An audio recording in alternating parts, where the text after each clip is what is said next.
요즘 넷플릭스에서 폭삭 소가수다라는 드라마를 보신 분들 많으시죠? 그 드라마가 특히 좋았던 이유는 애순과 금명의 사계절이 나 그리고 우리의 얘기 같았기 때문일 거예요. 지금 당신의 계절은 어디인가요? 누군가는 설레는 봄을 살고 있고 누군가는 뜨거운 여름에 지쳐있고 어떤 이는 고요한 가을을 건너며 어느 누군가는 조용한 겨울 속에서 스스로를 천천히 마주하고 있을지도 모르죠. 인간의 가장 위대한 능력이자 누구나 가지고 있는 능력은 인간의 심리를 따로 배우지 않더라도 자기 삶을 충실히 살아내는 과정 속에서 자기 인생의 철학자가 된다는 거예요.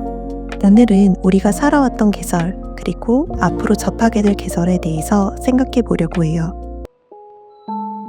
봄은요, 처음으로 그럴 수도 있다 는 인생의 진리를 배우는 계절이에요. 친하다고 생각했던 애가 딴 무리랑 다니는 걸 봤을 때, 내가 좋아하던 사람이 나를 그냥 아는 애 정도로만 기억했을 때, 세상이 그렇게까지 상처 주는 건 아닐 거라 생각했는데 그게 아니란 걸 처음 알게 되는 시기요. 어릴 땐 내가 중심이었거든요. 모두가 나를 좋아해 줄 거라고, 적어도 싫어하진 않을 거라고 믿었어요. 근데 봄이 되면 그 믿음이 살짝씩 깨져요. 아직 굳은 살도 없는 마음으로 너무 일찍 세상에 내던져졌던 거예요. 그런데요, 지금 돌아보면 그게 봄이었어요. 처음으로 무너지고 처음으로 도망가고 싶고 그러면서도 처음으로 스스로를 껴안아 보려고 했던 계절. 나도 괜찮은 사람일 수 있다는 걸 혼자 조용히 연습하던 때요. 그러니까 그 시절은 당신이 처음으로 성장하려고 했던 증거일지도 몰라요. 여름은요, 어른이 된 줄 알고 마음껏 뛰쳐나갔는데 뛰쳐나간 그 길 끝에서 난 아직 어른이 아닌가 봐 하고 멈칫하게 되는 계절이에요. 졸업식 땐 세상이 막 열릴 거라고 생각을 하죠. 근데 그 다음날 나는 여전히 취업이 안 됐고 부모님은 나 대신 방 청소를 하고 밥을 차려주시고 나는 뭐부터 해야 될지 몰라서 오전 내내 이불 안에 있죠. 처음엔 뭔가 다 할 수 있을 것만 같았어요. 이력서 쓰는 것도, 소개팅 나가는 것도, 상사 앞에서 웃는 것도. 그런데 이력서는 27번째부터는 손이 안 나갔고 소개팅은 어색한 얘기만 하다 끝났고 상사는 그냥 내 이름을 잘 기억을 못하더라고요. 이 시기를 자기 효능감이 흔들리는 때라고 한대요. 할 수 있을 것 같았는데 자꾸만 나는 별로 안 되는 사람인가 싶어지죠. 연애도 그랬어요. 처음엔 두 손 가득 주고 싶은 마음이었는데 받을 줄을 몰라서, 상처난 마음을 어떻게 달래야 할지를 몰라서 그 사람을, 그리고 나 자신을 아프게 했더라고요. 하지만 실패는 나를 알아가는 과정이라는 거, 그리고 그 과정에서 남들이 보지 못한 내 장면들을 나는 하나씩 기억하고 있어줘야 한다는 걸 알았어요. 그러니까요, 마음이 그렇게 쪼그러드는 날에는 이렇게 해보세요. 작고 사소한 일 하나를 오늘 꼭 해내는 거예요. 세탁기 돌리기, 내가 좋아하는 밥 한 끼 해먹기, 아니면 그냥 오늘 잘 버틴 나에게 응원의 메모 남기기. 그런 순간들이 쌓이면요, 언젠가 이렇게 말하게 될지도 몰라요. 그 여름은 참 뜨거웠지만 그래도 그때 나는 진짜 나를 만나고 있었구나. 가을은요, 좀 늦은 질문이 찾아오는 계절이에요. 나는 지금 누구지? 이 길이 내가 진짜 원하던 길이었나? 출근길엔 뉴스 대신 아이 성적표를 보고, 일할 땐 팀원과 상사 눈치를 살피고, 퇴근하면 남편과 아이들 챙기기까지. 그러다 문득 나는 언제 마지막으로 내 이름을 불러봤지? 그 생각이 들어요.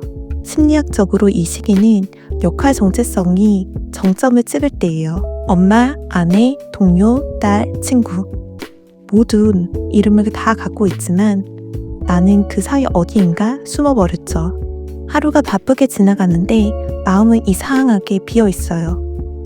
나중에 하자고 미뤘던 것들이 이제는 그냥 흘려보낸 것들이 되어버렸고요.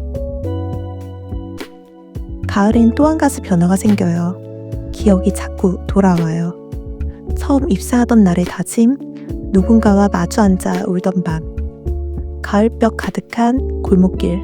그 시절의 내가 지금의 나를 가만히 바라보는 것 같아요. 그래서 이 시기엔 자주 감정의 청소를 해보는 게 좋아요. 요즘 내가 자주 느끼는 감정은 뭔지, 어떤 순간에 허전해지는지, 어떤 말에 내가 상처를 받았는지 그걸 적어보는 것만으로도 삶의 중심이 조금씩 나에게 돌아오는 느낌이 들거든요. 그리고 앞으로 어떻게 살아갈지가 보다 선명해져요. 겨울은요, 많은 말보다는 잠깐의 침묵이 더 위안으로 느껴지는 계절이에요. 그동안 그렇게 정신없이 달려왔는데 문득 어느 날 해가 늦게 뜨고 방 안이 고요해지면서 생각이 멈춰요. 이 시기엔요, 시간이 더디게 흐르는 대신 기억은 빠르게 돌아와요. 떠난 사람들, 놓친 말들, 그리고 왜인지 잊혀지지 않는 얼굴 하나.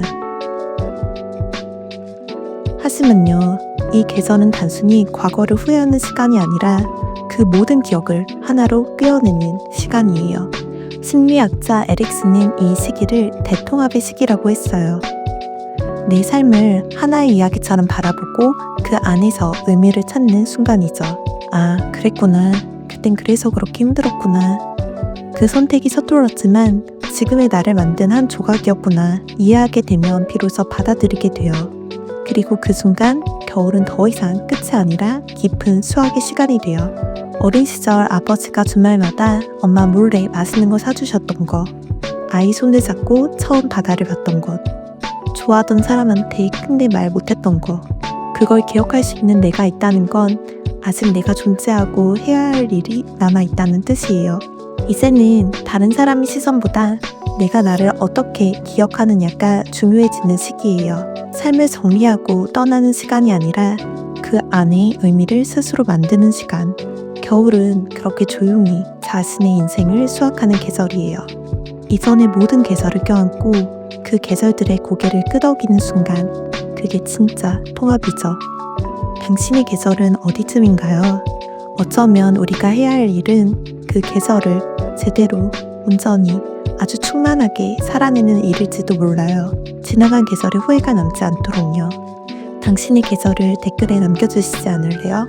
같은 계절을 걷고 있는 사람들과 잠시 마음을 나눠볼 수 있을지도 몰라요. 오늘도 나만의 완벽함을 찾아가는 퍼펙트 채널에 와주셔서 고마워요. 다음에 또 만나요.